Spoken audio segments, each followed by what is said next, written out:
जय हिंद साथियों, राम राम भाई, सारे भाई ने कैसे दोस्तों आप सभी। देखिए दोस्तों, आज वीडियो लेके आए हम दिल्ली पुलिस ड्राइवर की वैकेंसी, जो कि सितंबर में आपका नोटिफिकेशन आने वाला है। सितंबर अक्टूबर में आपके फॉर्म भरे जाने वाले हैं और दिसंबर जनवरी में आपकी टेंटेटिव है कि आपके एग्जाम कंडक्ट करवाए जाने वाले हैं।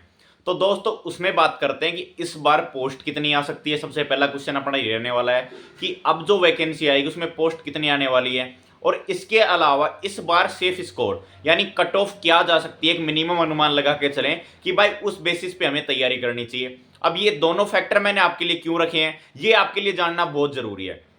देखिए दोस्तों, सबसे पहला पॉइंट है आपके लिए कि आप नंबर ऑफ वैकेंसी डिपेंड करती है कि आपकी नंबर ऑफ वैकेंसी कितनी आने वाली है। दूसरी चीज भाई भाई आपकी डिपेंड करती है कि आपकी कट ऑफ क्या जा सकती है। तो उस बेसिस पे हमें क्या टारगेट लेना चाहिए, क्या सेफ तैयारी टारगेट लेना चाहिए कि भाई इतनी सेफ टारगेट लेके चलेंगे तो अपनी तैयारी हो जाएगी।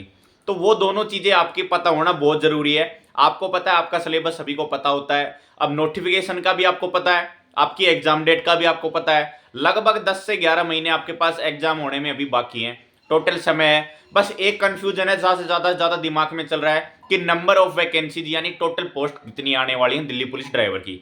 दूसरा कंफ्यूजन बच्चों के क्या चल रहा है कि भाई हम क्या टारगेट लेके चलें। बार बार कमेंट आ रहे हैं कि सर इतना क्या टारगेट लेके चलें कि हमारा फाइनल सिलेक्शन हो जाएगा। तो सबसे पहले अच्छी बात है ये कि हमें पता होना चाहिए कि भाई हमें किस रास्ते तक जाना है, कहां सेफ स्कोर करना है, किस टारगेट तक पहुंचना है। तो वो सबसे पहले हमें पता होना चाहिए। अब दोस्तों सबसे पहले मैं आपको बात करता हूं कि आपकी नंबर ऑफ वैकेंसीज कितने आने वाली है। देखिए दोस्तों, बिना देरी बताता हूं आपको सबसे पहले कि इस बार जो अनुमान है आपकी वैकेंसी का ड्राइवर की पद के लिए आपकी लगभग 800 से लेकर 1000 वैकेंसी के समथिंग आपको देखने को मिल सकती है। यानी 1000 रफ आइडिया मान के चल सकते हैं आप। 800 से 1000 के समथिंग ही आपकी वैकेंसी देखने को मिलेंगी। 1000 के समथिंग आपको टोटल वैकेंसी देखने को मिलने वाली है, जिसमें UR, OBC, SC, ST, EWS सभी की टोटल वैकेंसी 1000 की समथिंग रहने वाली है। अब जो क्रिटेरिया नोटिफिकेशन आएगा उसमें पता चलेगा कि यूआर की इतनी सीट है, ओबीसी की इतनी सीट है और जनरल की इतनी सीट है। तो इस बेसिस पे आपकी कट ऑफ रहने वाली है। अब क्या उस पर बात करते हैं सबसे पहले दोस्तों। अब देखिए दोस्तों दोस्तों कट ऑफ किस चीज पे डिपेंड करती है। कट ऑफ डिपेंड करती है आपकी सबसे पहले नंबर ऑफ पोस्ट पे।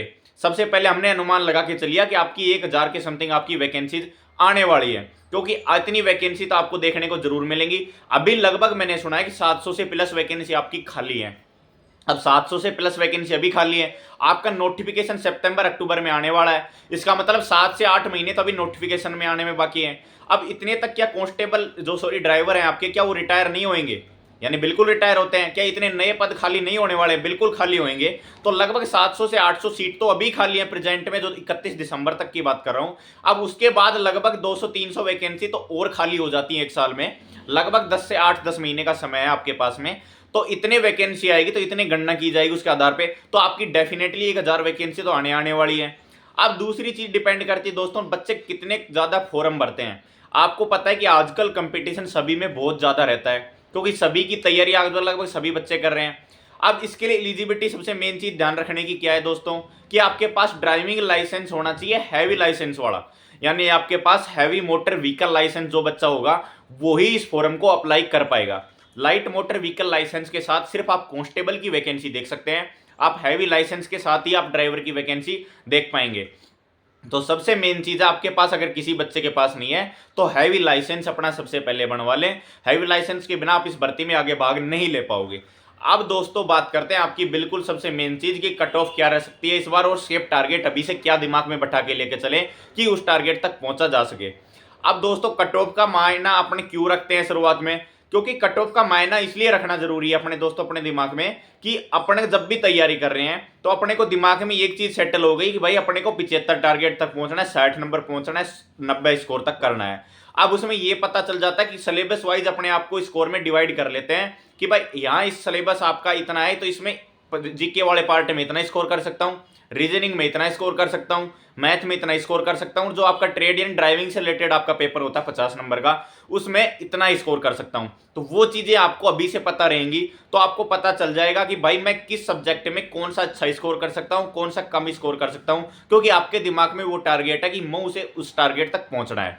तो सबसे पहले वो चीज आपके दिमाग में फिक्स हो गई, तो आप पार्ट वाइज यानी सब्जेक्ट वाइज भी आप अपनी चीजों को नोट कर पाओगे, आप बिल्कुल डिपेंड कर पाओगे, आप एक एक्यूरेसी बना पाओगे उसकी चीज की, पहुंच पाओगे उस चीज तक कि भाई मेरे को इस पार्ट में इतना स्कोर करना है, तभी मैं अपने सेफ स्कोर तक फाइनल रिजल्ट के लिए यानी जो सिलेक्शन वाला स्कोर है वहां तक पहुंच सकता हूं। तो ये चीजें अपने को फर्स्ट में पता लग गई, तो अपने लिए बहुत सी चीजें आसान हो गई। हमको पहले पता चल गया कि भाई उस टारगेट तक पहुंचना है, मुझे जीके वाले पार्ट में इतना स्कोर करना है, ट्रेड वाले पार्ट में इतना स्कोर करना है, और रीजनिंग में इतना करना है, मैथ में यहां स्कोर करना है। मेरी कमजोरी सबसे ज्यादा इस पार्ट में जीके में लग रही है, तो मुझे ज्यादा सुधार की आवश्यकता जीके में है। तो एक रफ आइडिया अपने दिमाग में पहले से होता है, तो अब बाकी की चीजें अपने लिए आसान हो जाती हैं, अपनी तैयारी आगे का रास्ता आसान हो जाता है। अब दोस्तों सबसे पहले बात करते हैं कि आपकी पिछली बार कट ऑफ आपको पता है, यूआर की कट ऑफ आपकी 75 की समथिंग गई थी, ओबीसी की कट ऑफ 72 के समथिंग गई थी, और एससी एसटी की लगभग 62-65 के समथिंग कट ऑफ गई थी, और ईडब्ल्यूएस की कट ऑफ आपकी लगभग 71 के समथिंग गई थी। तो ये थी पिछली बार की कट ऑफ।